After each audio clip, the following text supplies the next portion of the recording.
Well, Peter, it's been 6 months or so since you called. I'm really glad to see you again. Yeah. Thanks. I really enjoy, in fact, touching base with the students who have really begun to understand, and then they don't call because there's no reason to. You're so darned happy. So I'm glad to see you call occasionally, and sure, I'm up for Dhamma questions. Uh, so what you got? Yeah, in the suttas, the Buddha says that one should develop sati based upon seclusion, dispassion, and cessation, maturing and release. And how should you practice seclusion, dispassion, and cessation? All right. First off, where did you read that? I think it was in the Bojanga Samyutta, number 2. In the what sutta? Uh, Boyanga. You know a Boj- sutta? I don't know. in the Samyutta Nikāya, number Samyutta Nikāya. 46. Yeah. Oh, it's in the 46s. Okay. All right. Um, let's look at sati from the point of seclusion first. Okay. And from seclusion first, we could say that the beginner who is practicing is dealing with the world the way that he is dealing with the world, because that's the habit that he has had, and that the world then distracts him. And so it's better to get away from it all so that we can practice, and what we're actually practicing to remember to be here now. And when things are always inviting you to look into the past and look into the future, there are billboards, advertisements, and makeup artists, and all kinds of things that are happening that try to distract us from what's going on in the present moment. And so it's hard to develop sati when we're in a really noisy environment. Yeah. Okay. And you could say that that's also true by learning to swim in a raging river. Hmm. No, it's actually it's hard to learn to swim when you're in a raging river in great turmoil and the great rush. It's better to learn in a still pond. Yeah. Okay, so in that regard, we're talking about the beginning is that we need to get ourselves away from it all. That the Buddha actually has a very famous analogy like that that's out of Sutta number 36 in the Majjhima Nikāya about seclusion, is by talking about that a fire maker cannot come, they in the time of the Buddha, they had professional fire makers. But now fires are so easy to start because everybody knows how to do it. We've got electric and also phosphorus at the end of a stick and all kinds of things that we can use nowadays. In the time of the Buddha, making a fire from scratch is difficult and it requires know-how, and so there were professional fire makers. So that's the setting for the fire maker. And that the idea is that can this fire maker set a log on fire that is immersed in a swamp? This is the story I call the log in the bog. Now, that means that when we are immersed in society, we are actually saturated and waterlogged with it. And that if we take that log out of the swamp and put it up on the land, it's still completely saturated. But after a while, it will begin to dry out. And Hmm. when it's dry on the top just a little bit, now the fire maker can begin to get something going with it. That in fact, this is the way that dugout canoes are done. Is that you get a swampy log, and then as it starts to dry out, you begin to burn it in the middle and chop it out. Yeah. Okay, so um, if we look at sati like that, that's the number one reason why we do want to get into seclusion, is so we can develop the sati of remembering to keep coming back to the present moment, no matter what distractions there are. Okay, so that's the first aspect of it, is that we have to practice sati in seclusion. And then when we get better at it, then we can, let us say, have a skill develop so that we can remember when things begin to happen when we return to the world. And so everybody's question has to do with what's the ratio then? How long should I stay on dry land to dry out versus can I come in and out and in and out and in and out and spend just a few minutes on the out of the water and get just a little bit of a fire going and then get right back into it, which would be the way that people are often living. And then you have the other extreme of both in Thailand and in Tibet, but Tibet is famous for it, is that they will take a monk when he is ready for it and put him into seclusion for 3 years so that the only contact he has with the outside world is a plate of food that slides under the door once a day. And other Yeah. than that, he's on his own out there. Now, generally, what they have is these are in caves that are dug out of the side of a hill, which means that while he's looking out, he's got quite a nice vista. He's got something to quite a here now to deal with. So how long in seclusion do you need to be is the question. And the answer to that is it depends upon the sati, that's what it's all about. That will be your criteria is that when you're in seclusion, are you developing sati? And when you come out of seclusion, can you practice that which you've been, or actually can you perform that which you've been practicing? And that is the practice of sati is actually the practice of remembering to be here now. To wake up, like we say, to wake up and to smell the coffee. Well, to smell the coffee, that's an in-breath and is going into sensory awareness. To wake up and come into sensory awareness, into the here now, as opposed to in that sixth sense door, which is the mind, but the mind has got input from the past and the future to where all of the other senses have input from this present moment. And sati is developing the remembrance over and over again to come back into the present moment. Why? Because only then can we investigate this present moment. When the mind is stuck in the past, we can investigate the past. But we're stuck in it instead. We don't even know that because there's no sati, and so we're asleep in the past. Dreaming, in fact, this is what we mean by daydreaming. When the child is called down and from the teacher says, pay attention, stop daydreaming. And the kid's just, he's not thinking about what's in class at all. He's all into his own world. And what the teachings of the Buddha is about is let's get out of the classroom and practice being in the here and now rather than having to do practice of it while we're with the teacher. Let's be good at paying attention before we have to pay attention to the teacher. Okay, so that's another way of looking at it is that sati means the ability to pay attention to what's happening in this present moment. All right. So that's the seclusion part. What was the second one on your list? Dispassion. Then he says dispassion. All right. So here we are in our bog, and that the passion is all the juicy stuff. Okay, and so we live in a world, we live in a bog that's full of juicy stuff, and people are always interested in the juicy parts. Okay, the passion.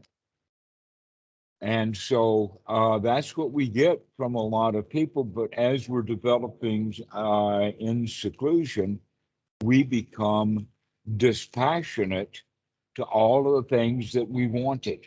And the greed, ill will, and delusion, we become dispassionate about that. But in the beginning for the student, that's the process. And the process of becoming dispassionate is first off to get out of our not liking it. Here's the example of that is that Goenka says at the beginning of the meditation retreat, watch your breath. And when the mind wanders away from the breath, never mind, start again. And none of the students can do that. They can't never mind start again. When they recognize the mind is wandered away from the breath, they want to really take an opportunity to beat themselves up mentally. Oh, you're supposed to be watching your breath. How dare you screw up again? Okay. And we are Yeah. very critical of ourselves. And so this is part of that work in the seclusion, is to know the difference with sati and with investigation of what's wholesome and what's not wholesome. And being critical upon ourselves about we're not doing the meditation correctly is, in fact, the very, very best opportunity we have of insight when we understand that the practice of meditation is nothing but the practice of relaxing and let everything be okay. So when the student is saying, oh, what can I do about my meditation? That means that they're actually in that moment practicing dissatisfaction when they think that they're practicing satisfaction. Okay. Yeah. Satisfaction is okay. I don't care where it came from and I don't care where it's going. I've got no doubt about it that it's okay right now. That's the satisfaction. And so this is what we need to practice, which is another way of saying practicing wholesome thought. So we're actually combining now sati with the rest of the Eightfold Noble Path. That we can say, in fact, that one of the things that the old masters will do is that when they pick up one string, that in fact are picking up the whole thing. It's sort of like a suitcase with a handle. We don't have to pick up and hold a suitcase this way. We just got a handle for it. And so this word sati is now the handle for the whole Eightfold Noble Path. Once you pick up sati, that means now we have to investigate. Yeah. What we're going to investigate is all of this passion, for one thing. Okay. Yeah. And as we investigate that passion, we begin to recognize I have some control over that passion. Okay. And so I can massage it and change it to the way that I want to. And in that regard, this is where we go into now seeing the more positive parts of the passion, which would be the sukha, which is the satisfaction, and the piti, which is the, wow, I could do this. Oh, this is so good kind of feeling. Right. Yeah. So as we continue to practice, that begins to relax also. Even that exhilaration of, wow, this is so nice, is a lot of work in a way. And we could just, oh, yeah, it's so nice. I know. I've seen how nice it is. And well, I like it. I don't have to get so excited about it anymore. And now that's when that dispassion is coming into play, which means that we can be to handle things. And again, at this level, we need to practice that in seclusion, because most of the people out there are dealing with the world in their passion. And that we can begin to deal with the mind as it is without so much passion about it. And in fact, a better way of stating it, rather than, and you can say that the word dispassion in English, that word is an almost harsh word. Yeah. It's like it has almost the quality of I don't give a flying rip about you. Okay. Which is actually, in a word, dispassion is almost a kind of slight hostile reaction. Mm-hmm. And we're not looking for a kind of little bit harsh reaction. That real dispassion is actually, oh, well, come on in. Never mind. Okay. Yeah. That, or a more friendly way of inviting it in. So dispassion needs to have that friendly quality to it rather than an aversion quality to the dispassion. That in fact, that's actually quite normal for Westerners. When they hear the word dispassion, they automatically have that aversion kind of quality to it. That I'm not supposed to have passion about that. Right? Yeah.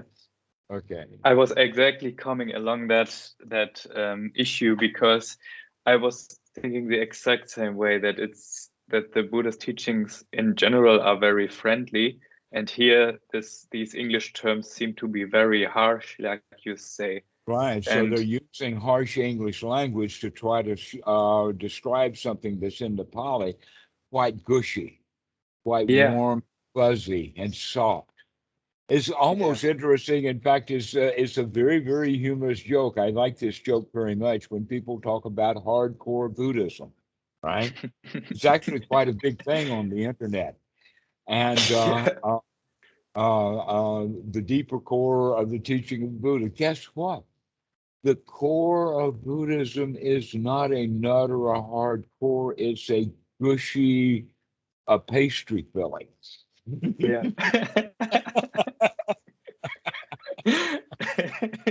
It's a jelly donut. Yeah, I Not a also thought donut that. with a real nut in the center. It's not a nut. It's not that kind of dispassion. It's a gushy, delicious. Yeah, There's not much to it. This is what we mean, because the passion is having to chew on it.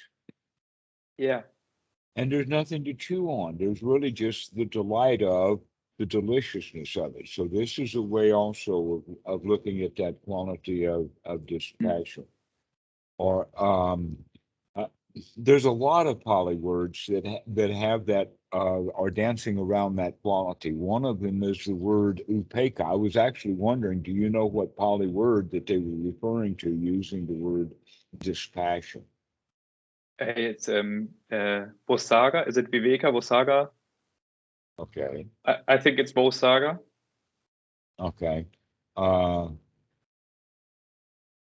Yeah, I know in other words that are very close to that, but in other words, I get it. One of the words that I like is the one that Bhikkhu Buddhadasa likes so much, and that's Atammayatā. And the secret to it is that ta at the end. You've heard me talk about this, is that tam is the Pali word for doing, and atam is not doing. And so it's not doing Maya, not making a mess. Aha, and the ta is the expletive at the end of it. Atammayatā. I'm just not going to do it anymore. Okay, so that's a way of looking at the dispassion. Yeah. Okay, is kind of a throwing it back or relinquishing it or getting rid of it, throwing it out like that. But we're not doing that with distaste or hatred or aversion. Yeah. We're doing it with loving kindness in a way. Yeah. I see you, Mara. Yeah. It's the way that we say it. And so we can become friends with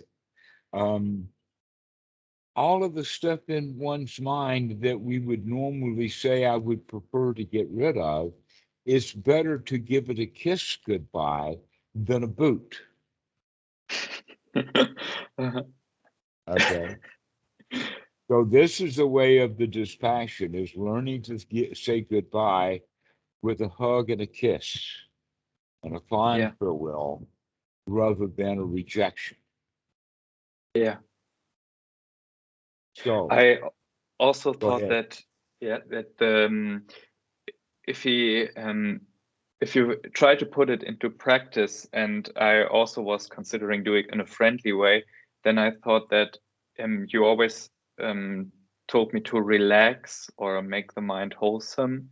And I think maybe to have a relaxed step of calming the mind in terms of calming thoughts and calming the body in terms of relaxing the body, maybe would you say that this would be a practical approach to practice this seclusion, dispassion, that you more relax or calm the mind based, that you practice sati and based upon calming the mind?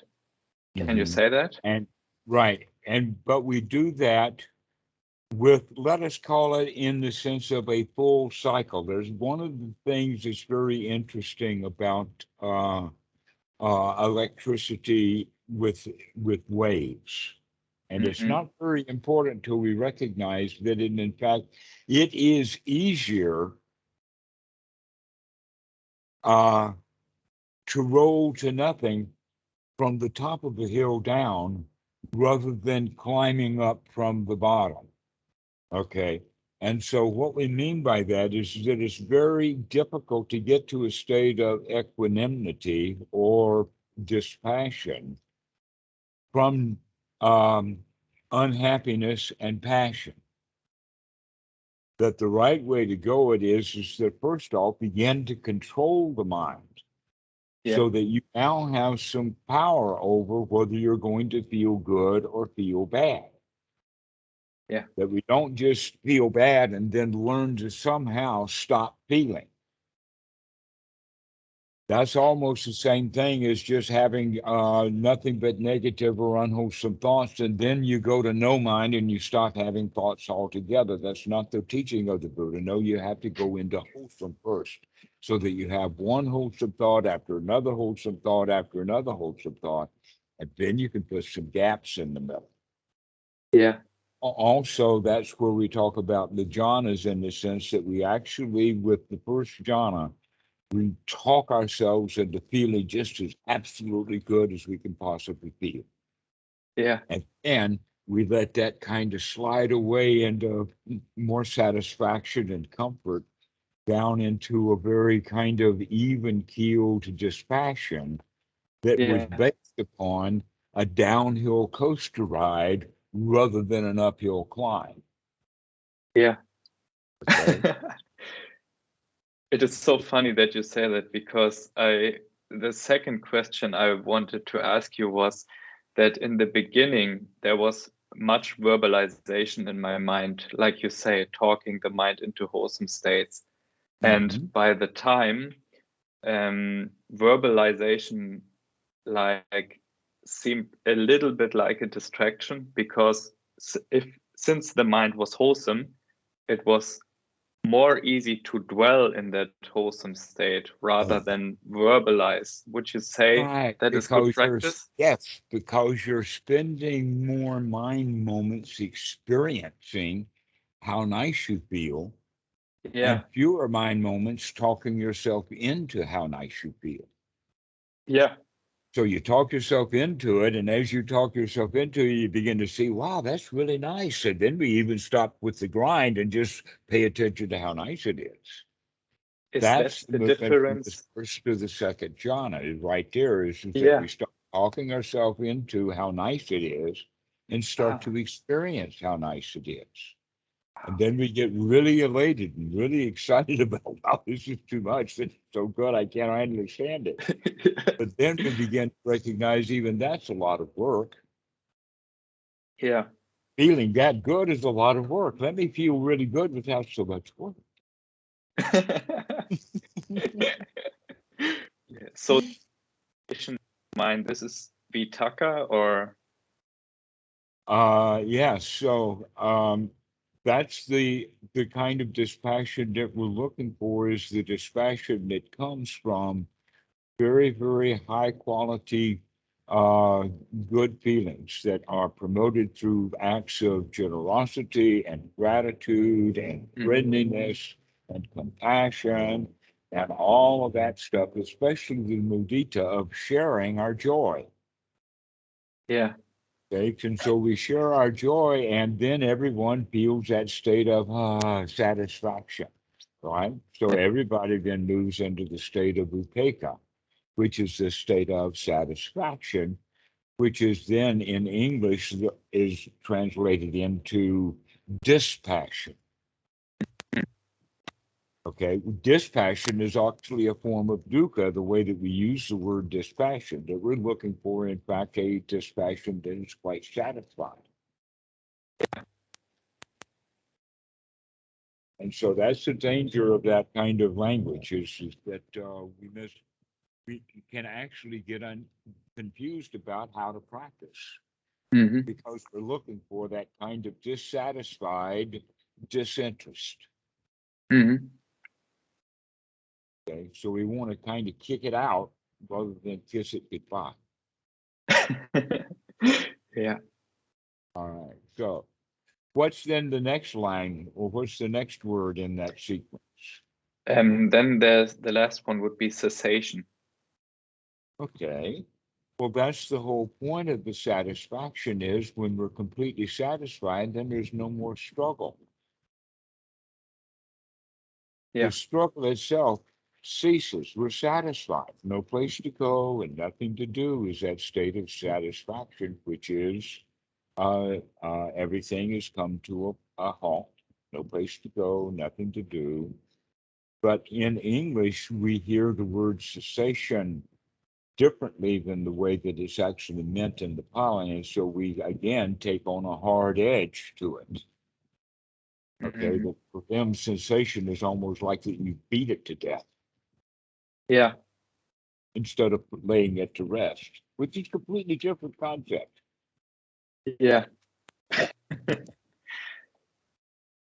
Yeah, so we just let everything just fall apart. Just take a rest. And that means the cessation of all of the activity that is the activity of passion. Yeah. And so the Eightfold Noble Path, and most specifically Sati, is right there. But it's not enough just by itself of waking up, because that would be the way that you could think of as the Mahasi method of waking up and taking a look at the garbage without actually taking the garbage out. So now we're trying to be dispassionate with the whole bunch of garbage in the room. Rather than taking the garbage out, being completely satisfied that the garbage is out, and now there's cessation, but we're also full of emptiness because things have been cleaned and all the garbage has been taken out. So there's nothing much left. Yeah. Okay. Great. So I think. Yeah, go ahead. Yeah, I think that you made a very important point. I was looking for that this dispassion, seclusion, dispassion, cessation, that it's something wholesome you develop, and I really feel that I got the key point, that it's nothing harsh or something you have to kick out of the mind, but it's more like to develop wholesome qualities, like the friendly aspect of a practice. Right, the friendliness aspect of it. If we forget that friendliness and only use it to look at the harsh words that have somehow been translated. So I don't know what was happening with the mind of the translator when he would choose those kind of words in English. That we need to pay much closer attention to the words we use, because they have those slight little connotations. The words, there's nothing wrong with that word in and of itself, but it's the coloration that it has. It's not a bright, shiny dispassion. It's a dull, foreboding kind of dispassion. Okay. Yeah. It's like almost an angry, I don't give a rip. Yeah. And that is a problem for acting the teaching out, because I think the teaching, like you say, should always be developing wholesome dhammas. Oh, here's an example of that. This is an old example. Okay. Let us say it's in a rest home, or maybe it's just in the bedroom where grandma is infirm and it's very difficult for her to move around. And so she poops on herself in the bed. Now, mom comes in and sees Granny pooped in the bed, and she doesn't like it at all. She's got a whole lot of passion about it. Okay. And she doesn't want to clean it up. Now, little Johnny is much more interested in what's going on, and so he's curious. But right there with them is their dog, and the dog actually finds something delicious. Now, the interesting thing would be to just go ahead and let the dog clean up the mess. Why won't mom let the dog clean up the mess? Little Bully standing there will think that's a hilarious thing to do, but mom is full of passion about Granny can't take care of herself, and look what a mess she's made, and I have to clean it up. Yeah. Right. But now we can see with three people there, we've actually got, or three animals or beings there, we can see three different attitudes. One really hates it, one is really curious, and one is dispassionate about all of that stuff and is just finding a nice meal to have.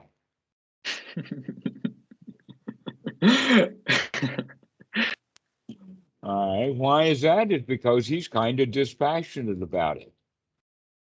Yeah. Okay. So in that regard, both the boy and the dog could be seen as somewhat dispassionate, but the real problem is the passion of the mom. Mm. Yeah. Because she doesn't like what's going on and she thinks that she's the boss and has to clean it up. And then she won't let the dog do it. Well, I don't understand that. I think every rest home should have a dog for just that purpose.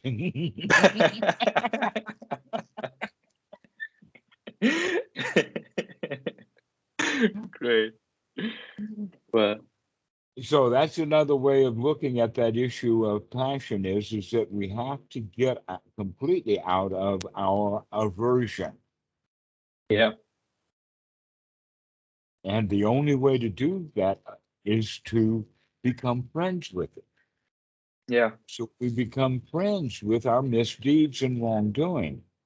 Because if we don't like our misdeeds and wrongdoing, we'll feel regret and remorse and whatnot like that.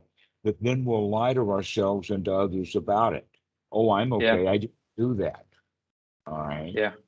But if we're quite willing to look at what we've done wrong in this case, dispassionate or friendly way, let me really look at what I'm doing, because then I can see and learn and come out of it. But so Yeah. long as I don't want to see it, so long as I have passion about it, I'll be stuck with it. Yeah. Yeah. So, Banda, I really feel that you answered my question, and unfortunately, I have to go to work right now. So we have to come to an end. Yeah, so this is really great. Don't wait so long. Yeah. Peter, I'd really like to see you on the Sangha groups. I think that others would get great joy out of meeting you.